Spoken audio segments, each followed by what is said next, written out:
498 എന്ന് പറഞ്ഞൊരു സെക്ഷനും കൂടെ എനിക്കെതിരെ ചാർജ് ചെയ്തിട്ടുണ്ടെന്നാണ് അറിയാൻ കഴിഞ്ഞത്. അതിനെപ്പറ്റി ഞാൻ ഗൂഗിളിൽ നിന്ന് നോക്കിയപ്പോ സ്ത്രീ സംരക്ഷണത്തിന് വേണ്ടി ഉണ്ടാക്കിയ നിയമമാണെന്നാണ് എനിക്ക് മനസ്സിലായത്.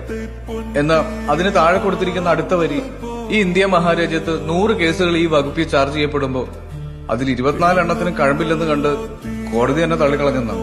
സ്ത്രീ സംരക്ഷണത്തിന് വേണ്ടിയിട്ടാണ് സാർ ഈ വകുപ്പ്, അല്ലാതെ പുരുഷന്മാരെ നശിപ്പിക്കാൻ വേണ്ടിയിട്ടല്ലെന്ന് അറിയാതെ പറഞ്ഞു പോവാണ്. മകളെ കാണാൻ കേസ് നടത്തി സാറിന്റെ കോടതിയിൽ നിന്ന് അനുകൂല ഉത്തരവ് നേടിയെടുത്ത ഒരു അച്ഛൻ, വക്കീലും അമ്മ വീട്ടുകാരും അച്ഛൻ ദുഷ്ടനാണെന്നും ഭ്രാന്തനാണെന്നും പറയുന്നത് കേട്ടിട്ട് അച്ഛനെ കാണുമ്പോൾ എനിക്ക് പേടിയാണെന്ന് പറഞ്ഞ് കരയുന്ന കുഞ്ഞിനെ ഒന്ന് തൊടാൻ പോലും ആവാതെ ദൂരെ നിന്ന് ഒരു നോക്ക് മാത്രം കണ്ട് വിഷമത്തോടെ മടങ്ങുന്ന പീറ്റർ എന്ന യുവാവിനും വേണ്ട സാർ ഇവിടെ നീതി.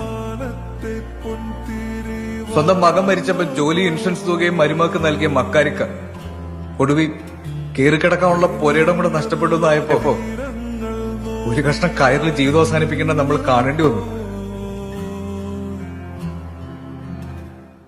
പ്രതികരിക്കരുത്, കാരണം മരിച്ചതൊരു പുരുഷൻ.